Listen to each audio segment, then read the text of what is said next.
গ্রহ তারার জিন ইনসান আসমান জমিন নবী আমার বিশ্ব নবী রহমাতাল লিল আলামিন নবী আমার বিশ্ব নবী রহমাতাল লিল আলামিন নিজ মওলা পরওয়ারে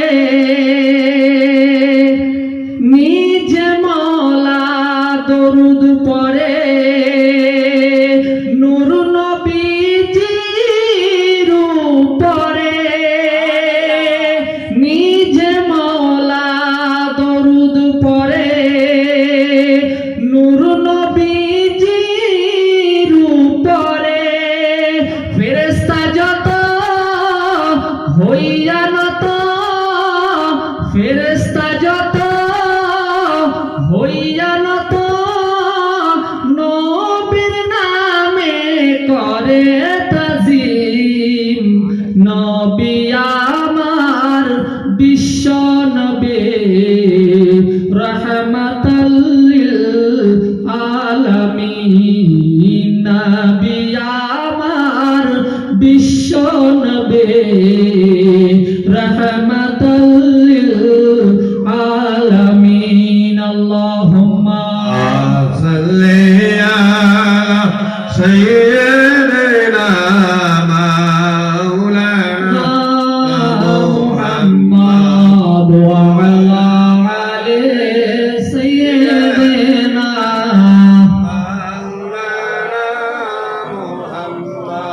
ওরে আদম বানাইতে নিরঞ্জন শোনো সাধুগণ আদম বানাইতে নিরঞ্জন আদম বানাইতে নিরঞ্জন শোনো সাধুগণ আদম বানাইতে নিরঞ্জন ফারিস্তারা করেছিল মাটির আয়োজন শোনো সাধুগণ আদম বানাইতে নিরঞ্জন ও মনরে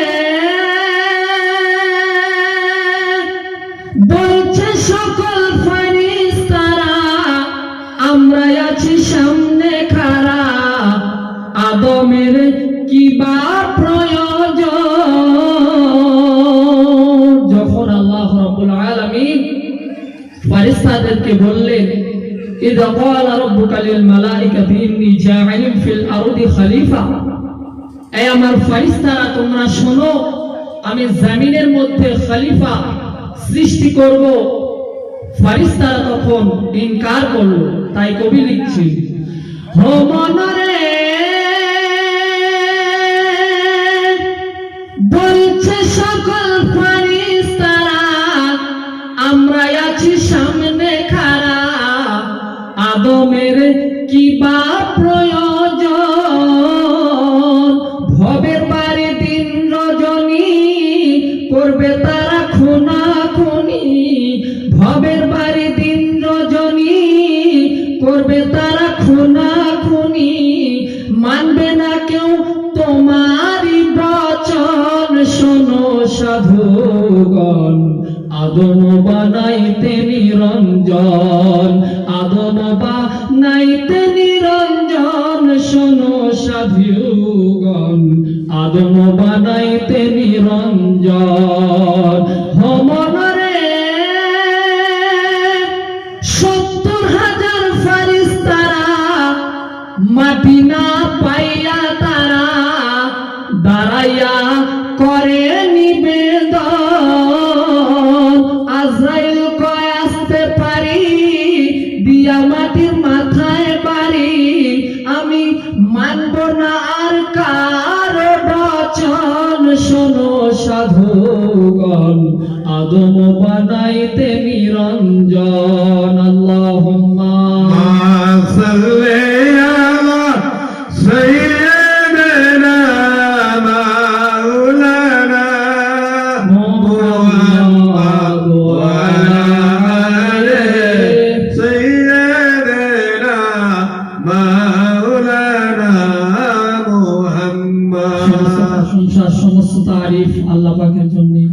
যিনি আল্লাহ রাব্বুল আলামিন আপনাকে আমাকে এই পবিত্র মজলিসের দরবারে বসা শোনার তৌফিক ইনায়েত করেছেন, সকলে এক বাক্যে শুকরিয়া আদায় করি, সকলে বলি আলহামদুলিল্লাহ। তারপরে পরে মা আমিনা লাল মরুদুল্লাহ নবী মুস্তাফা সাল্লাল্লাহু আলাইহি ওয়াসাল্লামের দরবারে লক্ষ কোটি অগণিত রহমতের ধারা বর্ষিত হোক, সকলে বলেন আল্লাহুম্মা আমিন। হলদিবাড়ি দরবারে ইকরাম থেকে আগত শাহ সুফি সৈয়দ কামাল হুজুর কিবলা তিনি উপস্থিত রয়েছেন। তিনার কদম মোবারকে ভক্তি চুম্বন রাখার পরে পরে জিনাকে উদ্দেশ্য করে এই মেহফিল আজ সাজানো হয়েছে। সানাই মুন্সি হযরতে শাহ সুফি আমিরুল হক রহমতুল্লাহ আলাইহিকে জিনাকে উদ্দেশ্য করে এই পবিত্র মাজলিস সাজানো হয়েছে। তিনার পবিত্র মাজার মুকাদ্দাসে ভক্তি চুম্বন রেখে আমি আমার সংক্ষিপ্ত আলোচনা শুরু করছি। সর্বপ্রথম আসেন কোরআনুল কারীম থেকে যে আয়াত তেলাওয়াত করেছি, আল্লাহ রাব্বুল আলামিন জানিয়ে দিচ্ছেন বিশ্বের মানুষদেরকে, বিসমিল্লাহির রহমানির রহিম,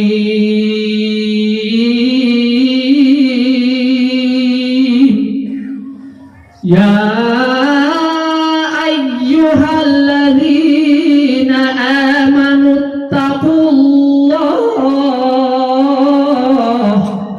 ওয়া কুনু মা'আস সাদিকিন। বলেন সুবহানাল্লাহ।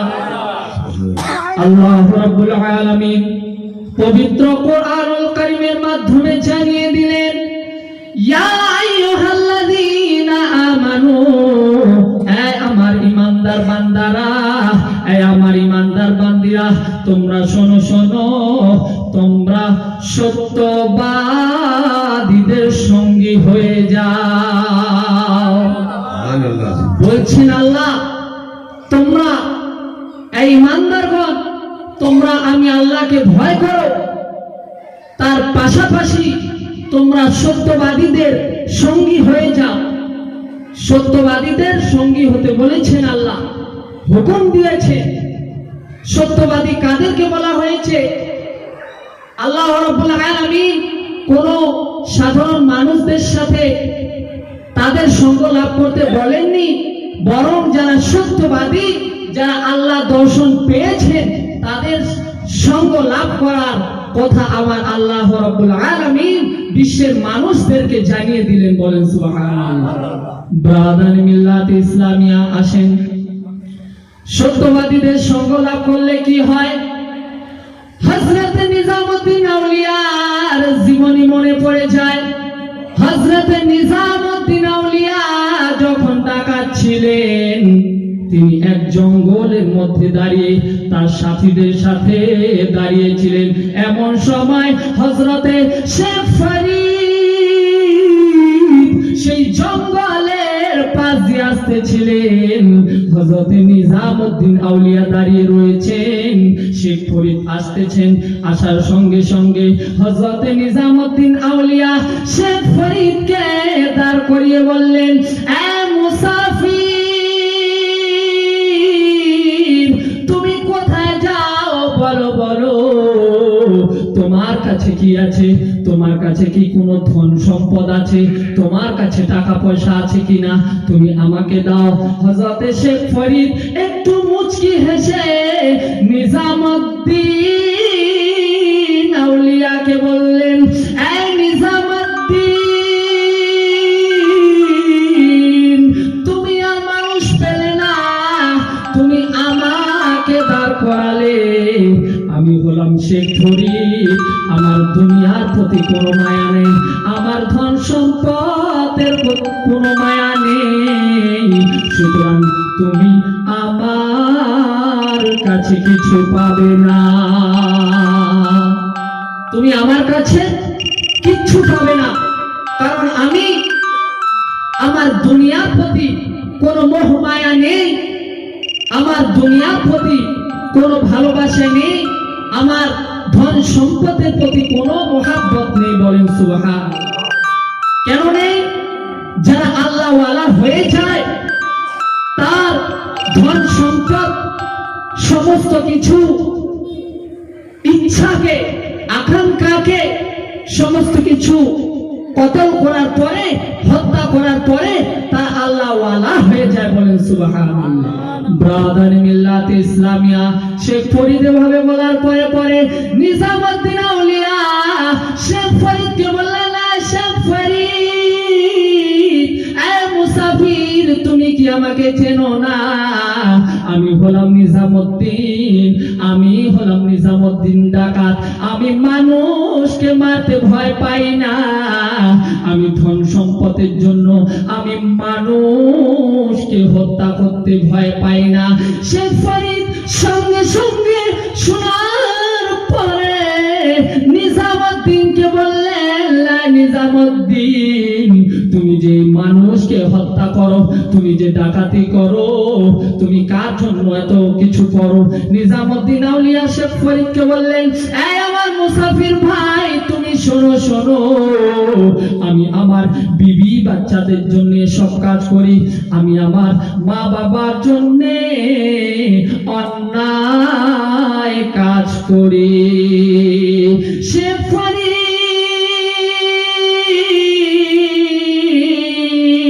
নিজামউদ্দিনকে বললেন, এ নিজামউদ্দিন, তুমি শোনো শোনো, তুমি যাদের জন্য এত কষ্ট করছো, তুমি যাদের জন্য অন্যায় ভাবে মানুষকে হত্যা করতেছো, তুমি যাও যাও যাও, তোমার মা বাবাকে, তোমার বিবিকে, তোমার বাচ্চাকে তুমি প্রশ্ন করো, তাদেরকে তুমি জিজ্ঞেস করো, তারা কি তোমার এই পাপের ভাগীদার হবে?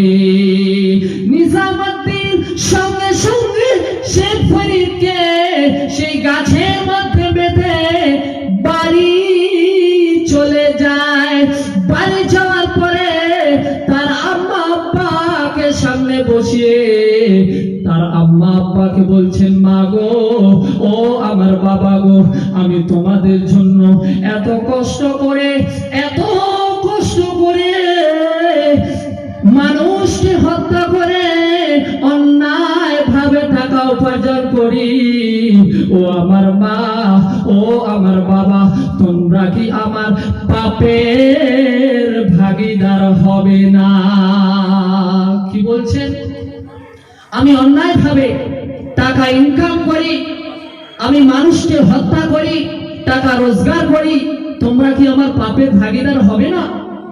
তার মা বাবা নিজামউদ্দিনকে বলছেন, নাই নিজামউদ্দিন, তুমি শোনো, আমরা কত কষ্ট করে তোমাকে ছোট থেকে লালন পালন করেছি, কত কষ্ট করেছি, এখন আমরা বৃদ্ধ হয়ে গেছি,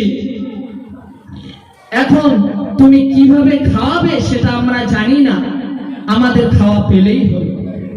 হযরত নিজামউদ্দিন আউলিয়া শোনার সঙ্গে সঙ্গে দু চোখের পানি ছেড়ে দিয়ে তার বিবির কাছে ছুটে যায়। যাওয়ার পরে তার বিবিকে জড়িয়ে ধরে বললেন, এই আমার বিবি, আজকে তোমার কাছে একটা ফরিয়াদ নিয়ে এসেছি, তোমার কাছে একটা কথা জানতে চাই। আমি নিজামউদ্দিন, আমি এত বড় ডাকাত, আমি টাকার জন্য, ধন সম্পদের জন্য মানুষকে কতল করি, মানুষকে হত্যা করি। এই আমার বিবি, আমি যে এই অন্যায় কাজ করে টাকা ইনকাম করি, তুমি বলো বলো, আমার পাপের ভাগীদার কি তুমি হবে না? বিবির সঙ্গে সঙ্গে নিজামউদ্দিনকে বললেন, আমার স্বামী, তুমি শোনো শোনো, তুমি আমাকে বিয়ে করেছো, তুমি কিভাবে খাওয়াবে সেটা আমি জানি না, তুমি কিভাবে খাওয়াবে সেটা আমি জানি না, সেটা তোমার ব্যাপার।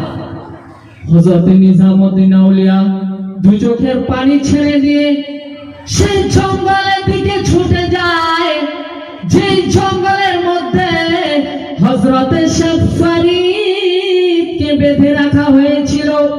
যাওয়ার পরে পরে দেখতে পেলেন হযরতে শেখ ফরিদ তাকে যেই গাছের মধ্যে বেঁধে রাখা হয়েছিল, হযরতে শেখ ফরিদ বাঁধন মুক্ত হয়ে এক গাছের নিচে বসে বসে আমার আল্লাহর জিকির করতেছে। নিজামুদ্দিন আউলিয়া চিন্তায় পড়ে গেলেন যে এ কোনো সাধারণ মানুষ হতে পারে না, কারণ তাকে আমি এত শক্ত করে এত টাইট করে বেঁধে রেখেছিলাম, কিন্তু এখন এসে দেখি সে বাঁধন মুক্ত হয়ে আল্লাহর জিকির করতেছে। কোনো সাধারণ মানুষ হতে পারে না। ব্রাদার মিল্লাতে ইসলামিয়া হযরত নিজামুদ্দিন আউলিয়া সঙ্গে সঙ্গে শেখ ফরিদের দু চরণে পড়ে, দু চরণে পড়ার পরে পরে হযরত শেখ ফরিদকে ডাক দিয়ে বলছেন, দয়াল, ও আমার দয়াল, আমার পাপের বোঝা আমার মা নিল না, আমার পাপের বোঝা আমার বাবা নিতে চায় না। ও আমার দয়াল, ও আমার মুর্শিদ, আমার পাপের বোঝা আমার বিবি নিতে চায় না। ও আমার দয়াল, তাই আমি আমার পাপের বোঝা মাথায় নিয়ে তোমার কাছে ছুটে এসেছি। এখন তুমি আমাকে রাস্তা দেখা। বলেন সুবহানাল্লাহ। কারণ আল্লাহ রাব্বুল আলামিন সমস্ত কিছুর একটা মাধ্যম দিয়েছেন, সমস্ত যে কোনো কাজ করার একটা ওয়াসিলা রয়েছে। সেই ওয়াসিলার মাধ্যমে মানুষ চলে, মানুষ কাজ করে। বলেন সুবহানাল্লাহ। গুরু হলো এমন একটা জিনিস যে গুরু ভক্ত যদি অন্যায় পথে যেতে থাকে, গুরু তাকে অন্যায় পথ থেকে সঠিক রাস্তায় নিয়ে এসে। বলেন সুবহানাল্লাহ। তাই কবি লিখছেন, ও গুরু পদে ডুবে থাকে রে আমার পাগল মন, গুরু পদে ডুবে থাকে রে আমার পাগল মন। গুরু পদে না ডুবিলে, গুরু পদে না ডুবিলে জীবন যাবে অকারণ। ও গুরু পদে ডুবে থাকে রে আমার পাগল মন। গুরু শিষ্যের নিধারা, চাঁদের কোলে থাকে তারা। গুরু শিষ্যের নিধারা, চাঁদের কোলে থাকে তারা। আয়নাতে লাগায়া পারা দেখে তারা ত্রিভুবন। ও গুরু পদে ডুবে থাকে রে আমার পাগল মন। বলেন সুবহানাল্লাহ। গুরু হলো এমন একটা জিনিস। ব্রাদার মিল্লাতে ইসলামিয়া হযরত নিজামুদ্দিন আউলিয়া যখন শেখ ফরিদের পায়ে পড়ে যায়, হযরত শেখ ফরিদ নিজামুদ্দিনকে ডেকে ডেকে বলে, এই নিজামুদ্দিন, তুই পাপ করতে করতে তোর দেহ পাপী হয়ে গেছে, তোর কলব পাপী হয়ে গেছে। আমি তোকে একটা রাস্তা দেখিয়ে দিচ্ছি। ওই যে দেখ, তুই ওই মরা বৃক্ষটা সেখানে রয়েছে, ওই মরা বৃক্ষটার নিচে বসে বসে তুই জিকির করতে থাক, তোর প্রভুর নাম জপতে থাক, তোর দয়ালের নাম জপতে থাক। যেদিন দেখবি ওই মরা বৃক্ষ থেকে ফুল ফুটছে, ওই মরা বৃক্ষ যেদিন দেখবি তাজা হয়ে গেছে, সেদিন মনে করবি আল্লাহ রাব্বুল আলামিন তোর সমস্ত গুনাহগুলোকে মাফ করে দিয়েছে। ওই মরা বৃক্ষের পাশে থাক, যেদিন দেখবি ওই মরা বৃক্ষ তাজা হয়ে গেছে, ওই মরা বৃক্ষে ফুল ফুটেছে, ফল ফুটেছে, ফল ফলছে, সেদিন মনে করবি তোর সমস্ত গুনাহ মাফ করে দেওয়া হয়েছে। হযরত নিজামউদ্দিন আউলিয়া সেই গাছটার নিচে বসে বসে 12 বছর কেটে যায়। 12 বছর কাটার পরে পরে একদিন রাতে হঠাৎ দেখতে পেলেন এক যুবক একটা কোদাল হাতে নিয়ে মাটি সরাচ্ছেন। এমন সময় হযরত নিজামউদ্দিন আউলিয়া দেখতে পেলেন মাটি সরানোর পরে সেই কবর থেকে একটা যুবতী বের হলো, একটা লাশ বের হলো। লাশ বের হওয়ার পরে সেই যুবক বলল, সেই লাশটার সঙ্গে কথা বলছে, এই যুবতী, তোমার জন্য আমি কত কিছু করলাম, তোমাকে কত ভালোবেসেছিলাম, কিন্তু তুমি আমাকে পাত্তা দিলে না, শেষ পর্যন্ত তুমি তোমার জীবন ত্যাগ করলে। এই বলার সঙ্গে সঙ্গে সেই যুবতীকে বললেন, এখন তুমি কোথায় পালাবে? নিজামউদ্দিন আউলিয়ার কানে আওয়াজ চলে যায়। নিজামউদ্দিন আউলিয়া আল্লাহর দরবারে জানিয়ে দিলেন,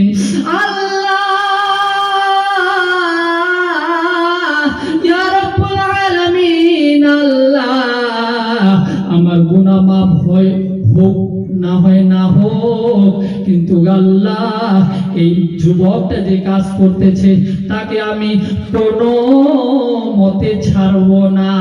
নিজামউদ্দিন আউলিয়া সঙ্গে সঙ্গে সেই কোদাল হাতে নিয়ে সেই যুবকটার মাথায় বাড়ি দিলেন। বাড়ি দেওয়ার সঙ্গে সঙ্গে সেই যুবক সেখানেই মারা গেলেন। সেই যুবক সেখানে প্রাণ ত্যাগ করলেন। এবার নিজামউদ্দিন আউলিয়া তিনি সেই মরা বৃক্ষের কাছে চলে গেলেন। যাওয়ার সঙ্গে সঙ্গে দেখলেন সেই মরা বৃক্ষ তাজা হয়ে গেছে, বলেন সুবহানাল্লাহ। এবং চারিদিক নিজামউদ্দিন আউলিয়া শোর হয়ে গেছে, বলেন সুবহানাল্লাহ। একবার দরুদে পাক পড়ি, আল্লাহুম্মা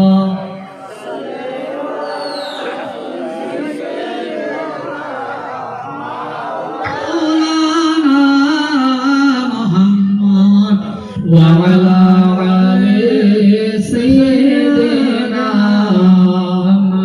مولانا محمد। তাই তো কবি লিখছেন, ও গুরু, তোমায় আমি চিনলাম না, তাই সাধন ভজন আমার হলো না, বলেন সুবহানাল্লাহ। আমরা কি চিনি? যখন আল্লাহর ওলি থাকে, কেউ মজদুব ভেসে থাকে, কেউ পাগল ভেসে থাকে, তখন আমরা চিনতে পারি না। যখন চলে যায় তখন বুঝতে পারি। তাই কবি লিখছেন, ও গুরু, তোমায় আমি চিনলাম না, তাই সাধন ভজন আমার হলো না, দুই নয়নের জলে তোমার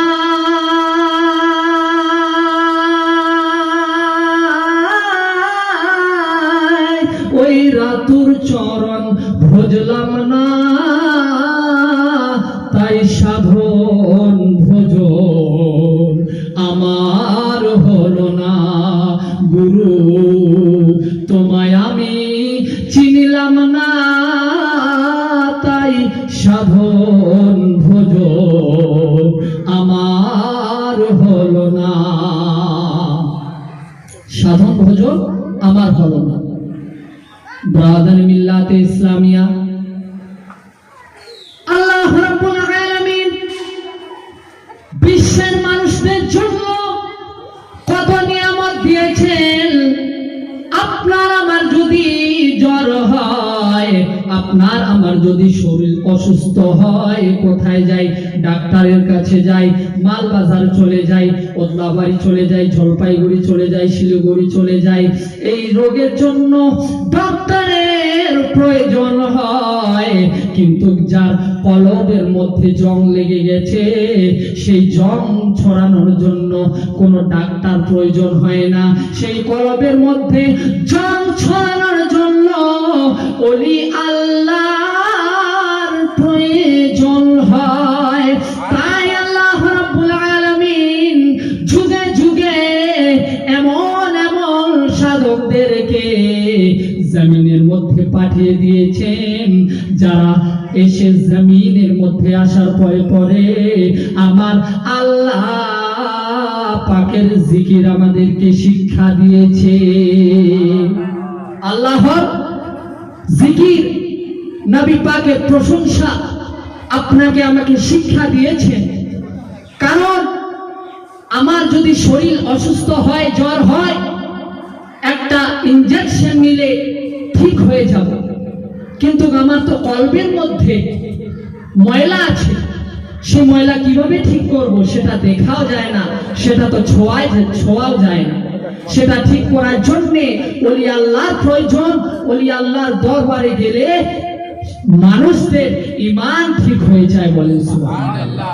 তাই বলছিলাম যে আপনার আমার হিসাব আপনাকে আমাকে দিতে হবে।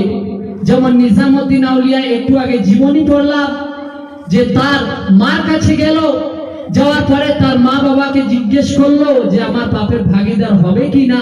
তার মা বাবা মানা করে দিল, না না, তোমার পাপের ভাগীদার তুমি হবে, আমরা হব না। ব্রাদানি মিল্লাতে ইসলামিয়া। তাই আল্লাহ রাব্বুল আলামিন কোরআনুল কারীমের মাধ্যমে জানিয়ে দিলেন, বিসমিল্লাহির রহমানির রহিম, ইয়াওমা লা ইয়ানফাউ মালু ওয়ালা বানুন। আল্লাহ রাব্বুল আলামিন বলছেন, এই বিশ্বের মানুষেরা, সেদিন তোমার ধন সম্পদ, তোমার বাড়ি গাড়ি টাকা করি কোনো কিছু কাজে আসবে না। সেদিন একটা জিনিস কাজে আসবে, যদি সঠিক অন্তর নিয়ে আমার আল্লাহর দরবারে হাজির হতে পারো, তবে সেই ব্যক্তি কামিয়াব হবে, সেই ব্যক্তি কামিয়াব হয়ে যাবে। কদ আফলাহা মান যাক্কাহা, সেই ব্যক্তি সফল যে নিজেকে পরিশুদ্ধ করতে পেরেছে। কিরকম পরীক্ষা? আপনার আমার একটু সামান্য আল্লাহ যদি পরীক্ষা নেয়, আপনি আমি একদম হোশ হারিয়ে ফেলব।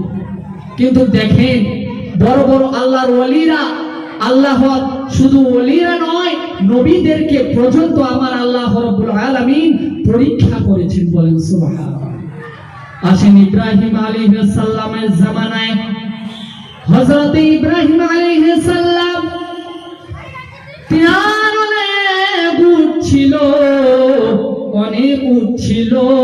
সেই উটগুলো নিয়ে যখন ময়দানে চড়াতে চলে যান হযরত ইব্রাহিম পয়গম্বর, উটগুলোর পিছনে পিছনে চলে যায়।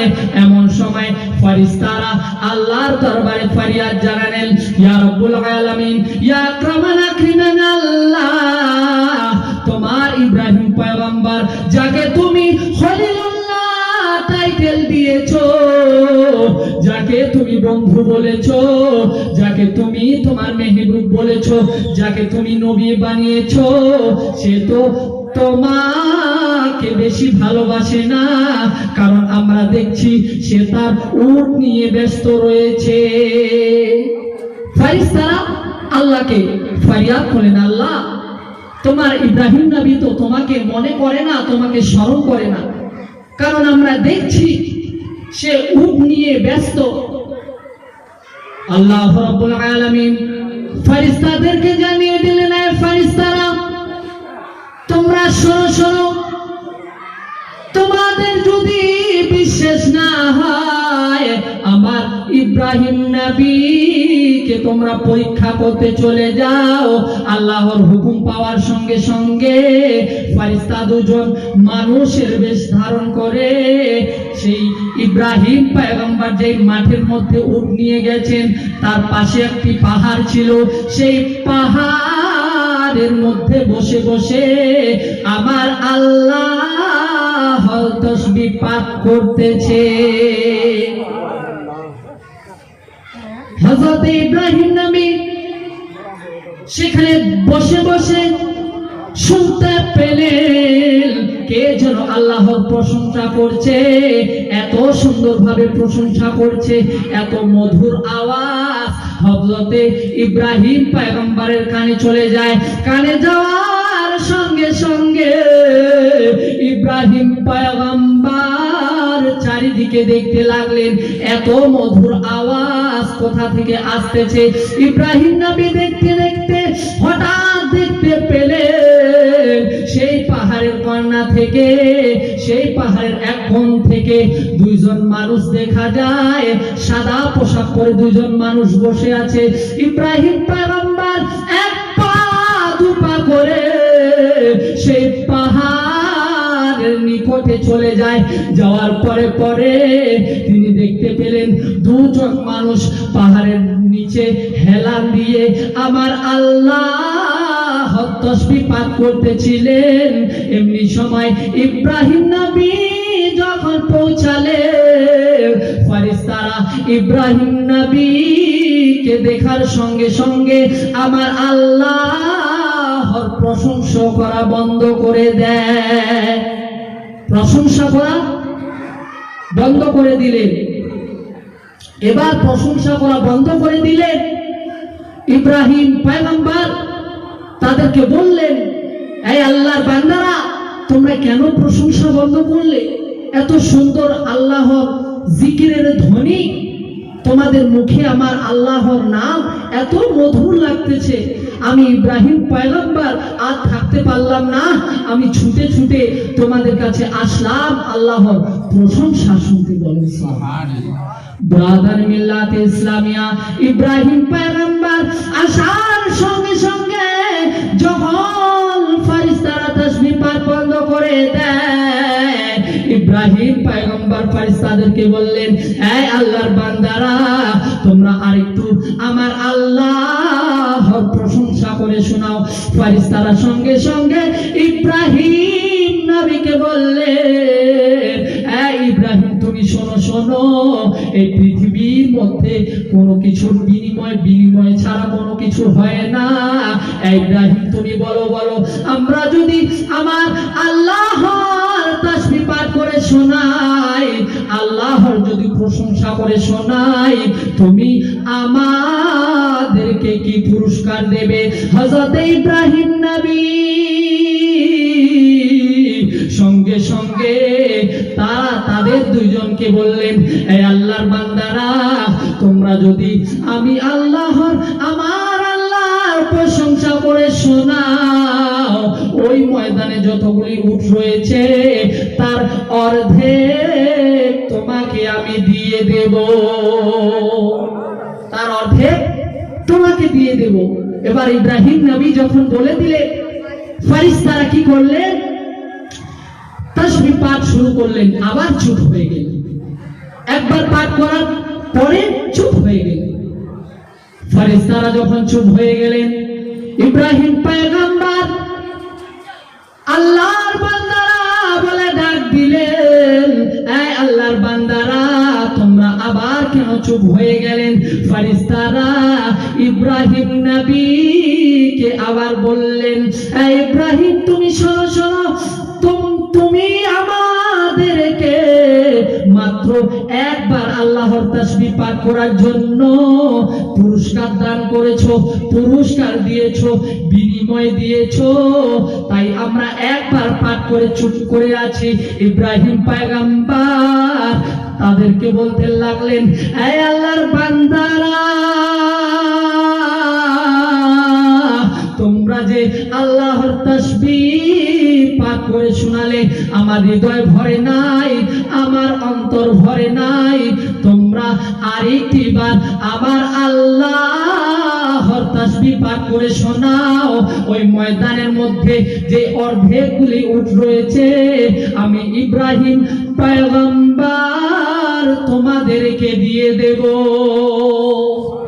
ইব্রাহিম পয়গম্বর তোমাকে দিয়ে দেব, আমি ওই অর্ধেক উটও দিয়ে দেব। এবার যখন অর্ধেক উটও দিয়ে দিলেন, ফেরেশতারা প্রশংসা শোনার সঙ্গে সঙ্গে যখন অর্ধেক উট দিয়ে দিলেন, ফেরেশতারা সেই সমস্ত উট নিয়ে যখন চলে যাচ্ছেন, ইব্রাহিম নবী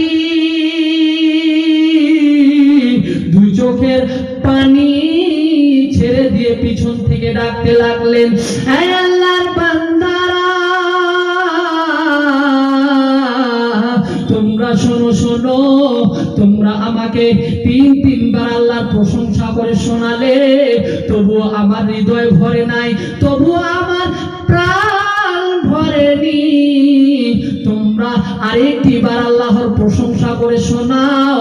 তোমরা যে এতগুলো উট নিয়ে যাচ্ছ, এই উটগুলো দেখভাল করার জন্য একজন কর্মচারী দরকার। এ ফেরেশতারা,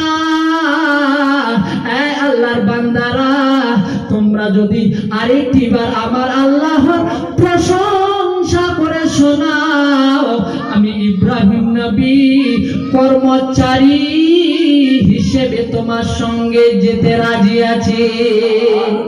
কর্মচারী হিসেবে তোমার সঙ্গে যেতে রাজি আছি। তাই দুনিয়াটা হলো পরীক্ষার জায়গা। এই পরীক্ষায় যদি পাস করতে পারি, তবে আখিরাতে পাস করতে পারবো। বলেন সুবহানাল্লাহ। একবার দরুদ পাক পড়ি, আল্লাহুম্মা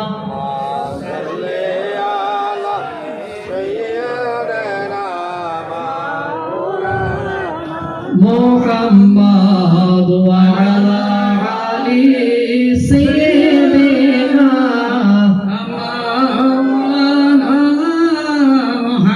মুহাম্মাদ। তো যাই হোক, সংক্ষিপ্ত আলোচনা, যদি কোনো রকমের ভুল ভ্রান্তি বেয়াদবি হয়ে থাকে, আপনারা নিজের ছেলে ভাই হিসেবে আমাকে ক্ষমা করে দিবেন। আসসালামু আলাইকুম। আসসালামু আলাইকুম। এখন আপনাদের সামনে